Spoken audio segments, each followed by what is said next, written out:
Another Wednesday's come and gone, and I've got some comics. Let's talk about them.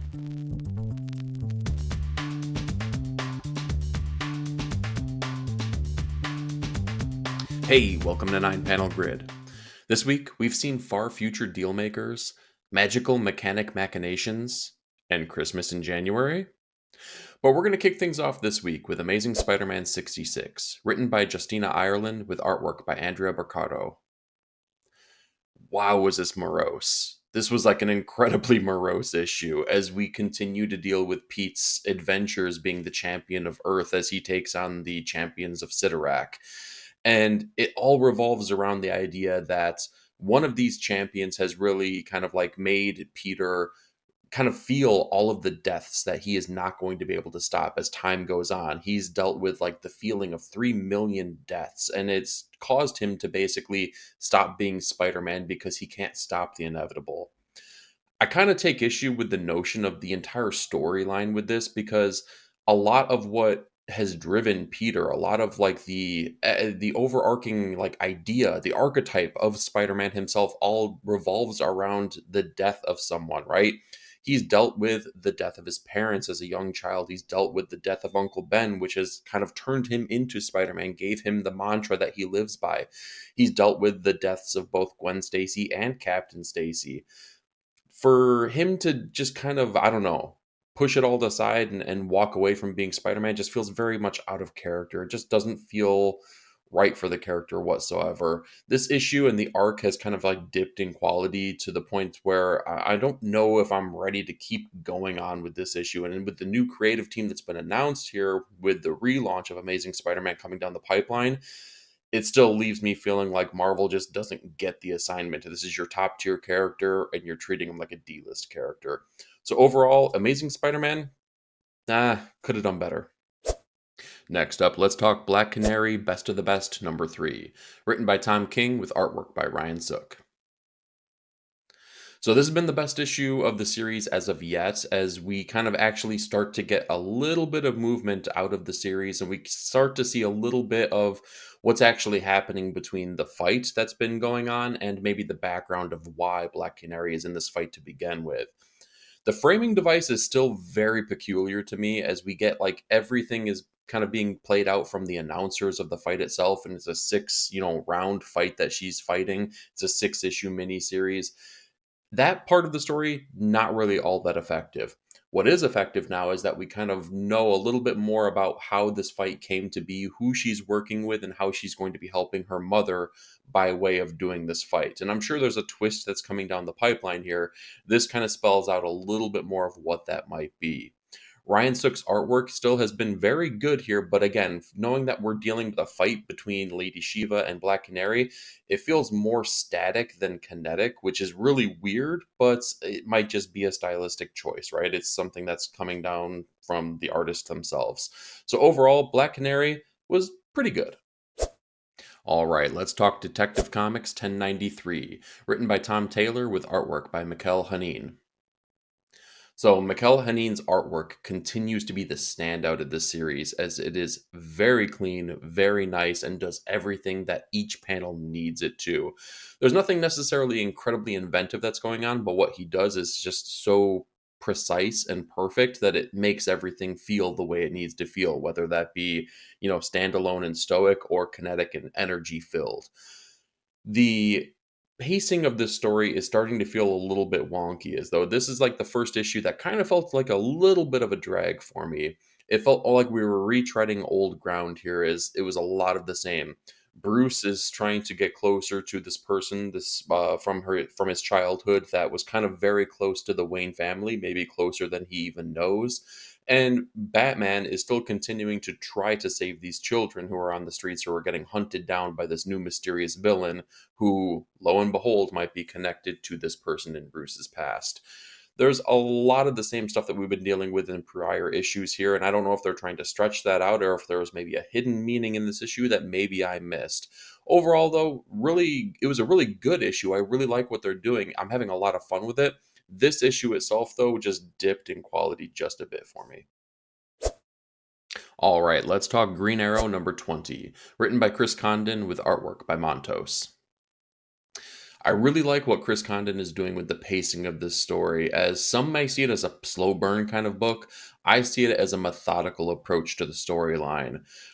This feels like they're trying to develop Oliver Queen as the character that's very much going to be reminiscent of Matt Murdock in the Marvel Universe, where it's a gritty, crime driven type of story. And you can't just do that and deliver it and expect people to, I don't know, really kind of grasp onto it. I feel like they're really developing this whole notion behind the character first and foremost, and they're trying to get all of the pieces in place: the crime, the criminals, and then the hero themselves. Each one of those things needs a spotlight shown on it to really kind of make sure that the notion of this character and the storyline deepens the meaning behind everything. Chris Condon's doing a really good job of that. I think the dialogue is like really snappy and witty, and I like how they kind of toy with the hard traveling heroes approach of Oliver Queen, and really kind of, I don't know, turn it on its ear a little bit and make it work for Oliver in a way that modern comics may have critiques about. It's really fun stuff that they're doing here. On top of that, the artistic approach by Montos continues to drive home that gritty crime look and feel to things. Everything is very textured. Nothing is necessarily precise. It's precise in the way that the artwork is delivered, but it's, again, very textured, very gritty. I like what he's doing here because it makes it a grounded comic book. Overall, I'm having a lot of fun with Green Arrow. Next up, we have Hyde Street #3, written by Jeff Johns with artwork by Yvonne Rios. So this was a pretty fun book here, albeit it was a little bit late seeing that we're getting a Christmas story in the month of January. However, it was okay. It was pretty good. We kind of get the notions of the Pranky and X-Ray Goggles character teaming up as he wants to help him get out of Hyde Street, basically so that he, Pranky, can have his run of the place and continue to do the things that he wants. He likes being there. The X-ray glasses man doesn't necessarily. I like the team up kind of notion of that. However, I feel like this book is leaning way more into the ideas of like the Twilight Zone at this point, rather than like a really truly horrific horror based story. And that's not bad. It's just different than what I expected. I really kind of thought this would be a little bit more grotesque, a little bit more bloody, gory, and it's okay that it's not. It just kind of threw me for a loop a little bit. Overall, I kind of dug this here, but more importantly, let me know what your thoughts were down in the comments. All right, let's talk Iron Man #4, written by Spencer Ackerman with artwork by Javier Pina. This book has kind of turned a corner for me, and I'm surprised by that. I feel like it's starting to build on itself, and it's starting to develop kind of like where the writer wants to take the story. It plays with some continuity things here a little bit, but that's okay because when we've had 60, 80 years with some of these characters, there's not a lot of fresh ideas that could potentially be left here without making sure that you kind of brush away some of the stuff that maybe didn't work as effectively in the past. I like how this book is kind of turning into a technology versus magic type of story, as now we see Scarlet Witch is pulled into the fold to really see what's happened with this Ironmonger armor. What kind of magical things are still in place that's stopping Tony from being able to use not only this armor but his other armors that have already been infected with this magical thing that's kind of taking control of them. It's pretty cool stuff here. I think it's a nice unexplored story that hasn't really been used a lot outside of like really the Doctor Doom Iron Man stories where they go back to Camelot and kind of deal with some things of that same vein. So I'm having a lot of fun with it. On top of that, they're drawing in other parts of the universe here, like Shield agents, and Tony's time being the director of Shield. There's really cool things there, and then when you throw Riri on top of that as another ancillary character, it's kind of turning out to be something that's kind of fun and exciting. So Iron Man maybe has kind of won me over. Okay, with our next issue, let's talk Justice League Unlimited #3, written by Mark Waid with artwork by Dan Mora. I have similar critiques with this issue that I did even in issue 2 and issue 1, whereas the colors feel very flat to me and it's not making this book exciting. And on top of that, while I like the idea of having the Justice League, like all the heroes of the DC universe, be Justice League characters, I feel like it's not allowing the right characters the time to shine at the right moments. And this issue falls into that very same trapping basically. we get a lot of people that are called into the fray as the rainforest is burning, and it's part of this new cabal of villains here, the Inferno. And they're finding out that's the thing that's causing these fires is magical based. So we have a subset of heroes that have been pushed out there. They can't solve the issue. Nobody gets really time to shine here outside of Superman that realizes it's magic that's doing this. Then we get a bunch of magical characters that come into fray. They have a couple pages here. They don't have any time to shine. End of issue. There's things that just aren't working for me, and it's not, again, it's there's nothing that resonates with me. There's nothing that gets its hooks in you that says, here's the thing that we need to follow on with this story. Here's the thing that's going to make this matter. Sure, we have a new villainous, group of people here, but we don't really know what they want to do besides torture the Justice League. We don't know why. And the Justice League, sure, we have history with them in their own books and in the past here, but we need a reason to care for them right here and right now. And Mark Waid hasn't delivered that as of yet. I'm struggling to kind of dig this issue as much as I feel like I should. Maybe it just needs more room to kind of develop these ideas as it goes. But as of right now, it's kind of one of those things where it's teeter tottering on whether I want to read this or not. Next up, we have Nullhunter number 4, written by Michael Walsh with artwork by Gustavo Vargas. The first thing I have to say here is that Michael Walsh trusts the artist of this book, as the dialogue is very sparse and very minimal. We kind of got the same thing when he was working with the Universal Monsters Frankenstein property. Granted, he was doing his own artwork, though, so you can definitely tell that, of course, he was going to trust himself to deliver the storytelling beats that needed to happen. Well, here he's working with Gustavo Vargas, and you can still see that that same level of trust is present, as it is very sparse. There are entire pages with no dialogue whatsoever, where the storytelling beats still need to occur, especially with these action fight scenes that are happening here. And I feel like it's still very effective within this story. Again, this book is all about the 12 labors of Hercules, so we get each one of these in the 12-issue series. This is no different here, but again, it's set in a futuristic cyberpunk backdrop here, and I feel like the artwork just leans into that so nicely. On top of that, the colors really make everything vivid and they make things pop here. It's a fun and exciting visual experience to have with the book. Null Hunters continues to just kind of be a fun roller coaster ride here. Issue 4 is no different. And the next book on the list is Phoenix number 7, written by Stephanie Phillips with artwork by Marco Reyna. This one was definitely the exposition dump of the storyline so far, as it's really just been about Jean formulating this team, finding out who the enemy is, who is Thanos, who now has this basically magical item who allows him to mind control entire civilizations. And it was really just all about them deploying their plan, putting their plan together, I should say, and then deploying their plan. It was just a lot of, here's what we're dealing with, here's the players, and here's what we're going to do. That made the issue feel very formulaic. Not bad necessarily, like you need that kind of thing, but definitely formulaic. It was one of those in between issues that really didn't deliver on a lot of big ideas, but it kind of sets things up for where the storyline is going to go. We had a slight artistic change here with Marco taking over art duties, but I feel like it did the trick. It still felt very Marvel. It still felt of the book itself. Definitely not to the high quality that we've seen previously, but still a very good quality nonetheless. Overall, Phoenix, if this is your first issue, probably wouldn't do it for you. But if you've been along for the ride, it's just one of the things that needs to happen, basically. Next up, we have Prairie Gods number 4, written and drawn by Shane Connery Volk.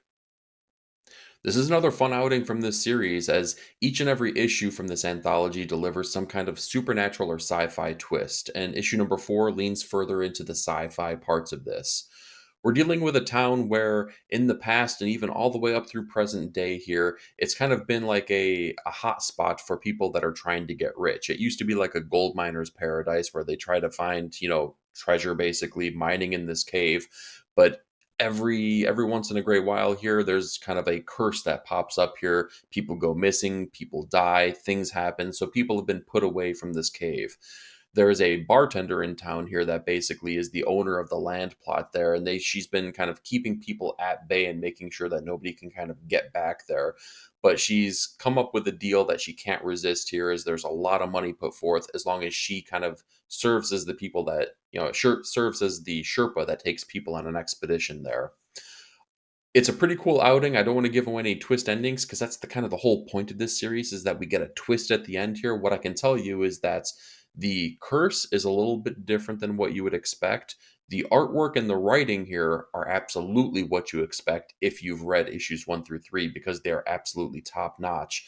Shane is really delivering fun stories here, gritty and textured artwork that is kind of stands out amongst the rest of the comic book landscape as it's very unique in what they're doing. The ending of this it ties things up very nicely, very clean, and I feel like it is actually a bit of a tie-in to the previous issue as well. It might just be the trappings of the sci-fi notion of this, but maybe there's more to it. Time will tell on this, but overall, Prairie Gods has been just a really fun ride. All right, let's talk Superman 22, written by Joshua Williamson with artwork by Dan Mora. This is just like a popcorn book, man. Like you have so much fun reading this book that you kind of get lost in itself. It is like not anything that is going to like be extraordinarily thought provoking, but it is definitely something you're going to have a great time reading. It feels just like a comic booky comic.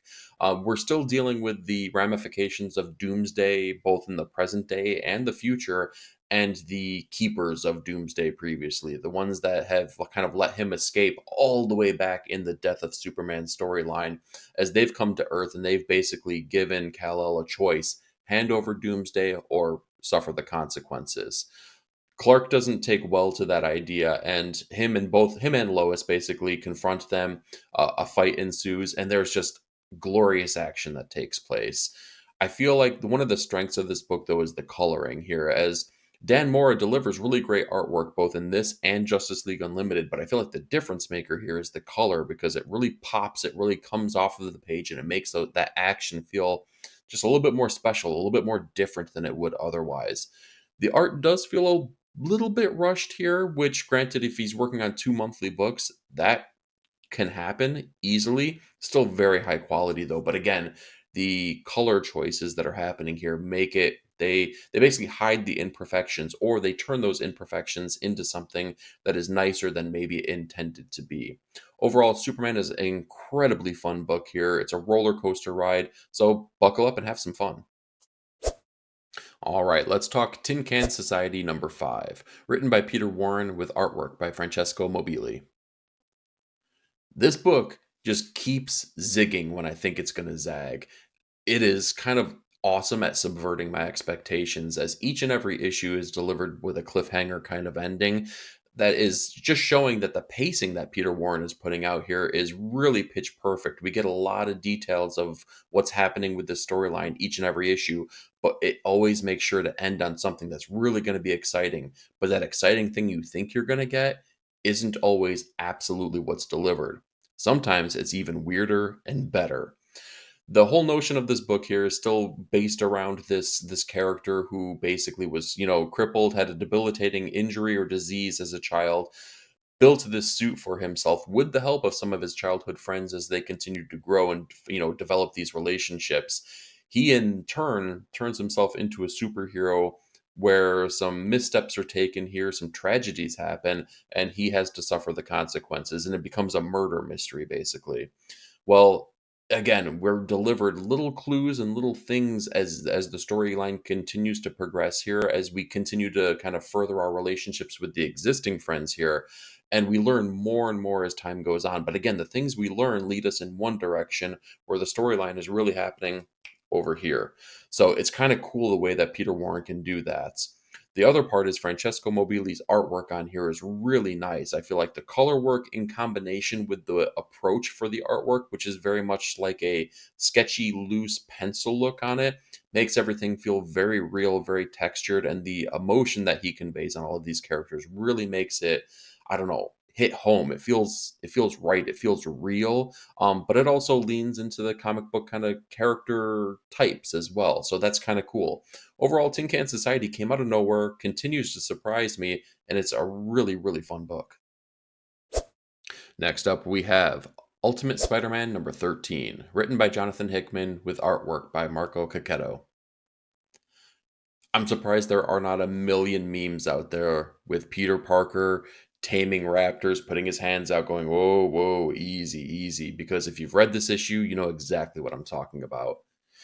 This delivered way more things than I would have anticipated one single issue of Ultimate Spider-Man delivering. And there's a lot of really exciting ideas that are explored here. We get to see Peter Parker basically without his suit, relying on just his superpowers that he gained from the spider bite itself. He gets to his moments to save Harry. We get kind of the machinations of Craven as he has captured both Harry and Peter and has held them now for at least a couple months at this point here. But we get a really, really different, interesting idea that's being explored on the outside here that I don't quite want to give away. But let's just say that while Peter is gone, Peter is kind of still here. And that's weird and fun and exciting and kind of awesome. Overall, it wasn't like the best issue of Ultimate Spider-Man that we've delivered, but I feel like the ideas that are being played with here, again, it's like laying seeds that are going to be, basically bear fruit later on. We get a lot of fun Spider-Man type of stories that you can see ruminating directly out of this issue. So, all in all, it was a heck of a time. Unfortunately, talking about a book that wasn't a heck of a time, let's talk Wolverine Revenge number 4, written by Jonathan Hickman with artwork by Greg Capullo.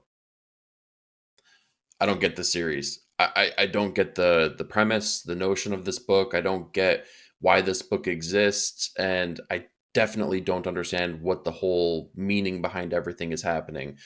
We've gotten issues where Wolverine has sought out his revenge. He's gotten it. Now we are moving into a even further future of this series, and we see basically that Logan has turned into a bitter, angry, malicious individual here who is torturing Sabretooth in ways where he turns off his healing factor just to amputate further parts of him.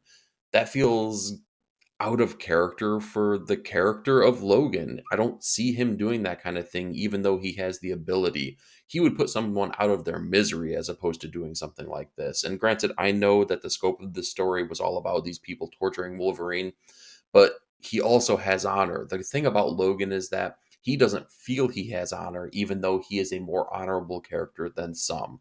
So I kind of don't like the premise of this book. On top of that, everything that's happening here is just uninteresting and kind of boring. And again, it just falls flat. It's so crazy to think that a writer like Jonathan Hickman and a artist like Greg Capullo could deliver a book that does absolutely nothing for me. I'm definitely done with this series. I think I've given it enough of a chance, and it has not done anything for me since issue 1. And with our next issue, let's talk Wonder Woman number 17, written by Tom King with artwork by Daniel Sampier. This was a gorgeously crafted book, as there is a really compelling narrative that Tom King is putting forth here as we get a lot of time spent with the narrative of Diana as she is sculpting and speaking to her newborn child and telling the story of Steve Trevor. And on the flip side, we get the narration of basically the people that are running America, that are running the world, and like all of the things that have happened that have really kind of taken all of their power and brought it crumbling down here with all of the different ancillary characters within the Wonder Woman book. And the artwork on this was absolutely stunning as we get told these stories and we get these action set pieces from people like Yara and Wonder Girl taking on all of these characters. The problem I have is that while the verbose narrative was incredible to read and the artwork was incredible to see, I feel like they didn't fit together in unison as well as they could. I feel like there was maybe too much that was being told here that took away from the story that could be told visually because we're working in a sequential artwork medium. It needs to be a balance of those two things. And I think that the book kind of tipped its differential on there, which doesn't mean it's a bad book by any means. In fact, I think it's probably one of the better books that I read all week. And I'm being maybe a little bit too critical of it, but I feel like they've also set a bar that's very high. So if they're going to set a bar super high like that, I expect every single issue to at least get very, very close to it. And this issue kind of did. It just, so again, it felt like it was tipping a little bit over from one side to the other. I think that there needs to be a more focus on the artwork telling things rather than the words just explaining every single thing that happens in this book. Wonder Woman was good, very good, in fact, just not great. And with our runner up book of the week, let's talk Absolute Wonder Woman number 4, written by Kelly Thompson with artwork by Hayden Sherman. I have like nothing bad to say about this book at all. From issues 1 through 4, everything has just felt right and perfect with every panel and every word that's spoken. This is no different. This book kind of ties up what we've been delivered in the first 3 issues as Diana finally gets a chance to take on the Tetracide and really put it out of its misery at this point, and it's done so in such awesome fashion. Kelly Thompson is able to craft this story that makes everything so charming and heartfelt, and I love the dialogue that's had between all of the characters in this book. We're delivered a couple brand new characters in this issue, and the back and forth that is had between Diana and these characters and Steve Trevor, it just fits so well. Sometimes it's really fun, sometimes it can get dreary and dreadful, but it's always just like fitting for the moment and fits exactly what needs to happen. Hayden Sherman's artwork continues to be stunning as they put forth like layouts and panel work that is just absolutely unique and different from anything that's being delivered in comics right now. It's really top tier. They are putting forth things that I feel like will move the medium of comics. That's how important this artwork feels to me. And it just lives up to that same notion each and every issue. I can't wait to see what continues to come down the pipeline here. This book is fresh, it's bold, it's exciting, it delivers everything you would want from a comic book each and every month. And with my top comic of the week, let's talk Spectrum number 2, written by Rick Quinn with artwork by Dave Chisholm. This book is so fun and so unique as it plays with the idea of music and music's influence on us, both figuratively and literally, as we're kind of dealt the notion of this main character who basically can manipulate time and dimensions by way of music. And these interactions with dimensions and timelines are starting to affect other characters. And they're doing so in really fun, unique ways, as this is all basically working around the idea of these interactions are changing things. And you see changes happen in real time as we're kind of dealt this the main character of this issue, if you will, is a record store owner, and we get kind of deep dives into her past, who she had a father that was a musician who abandoned their family. On top of that, you're dealing with the relationships that she has right now, and being in that record store, she has a very brief but very important run-in with this main character who is interacting with music and changing time and dimensions. And you see those changes happen where a boyfriend who is there is suddenly not there, and things that she anticipated happening and thought happened didn't really happen. And it all kind of boils down and comes back around to the fact that this father who is gone might be an important player in understanding why this time is changing. It's really cool. It really plays with the idea of not just music but creativity, and how that creativity can drive a person, sometimes for good or for bad, and sometimes how important that drive is, because creativity nourishes the soul. I love what they're doing in this book. The artistic quality is very unique but very, I don't know, of the notion of the book. It feels right. And considering it's all musical driven, I love that this artist of this book, not just the artist, but the artist, color, and letterer, is the same person that did books that focused directly on people like Miles Davis and Charlie Parker. It's so fitting. You could tell that they care about the story that's being told here, and it just resonates through each and every page. So ultimately, Spectrum was absolutely worthwhile of top comic of the week. So that's what I've got for you this week, but I'm more curious. What did you read, and what were your thoughts? Do me a favor, like, share, and subscribe, and be part of the panel. Leave me a comment down below. Thank you so much for watching. We'll talk to you next week.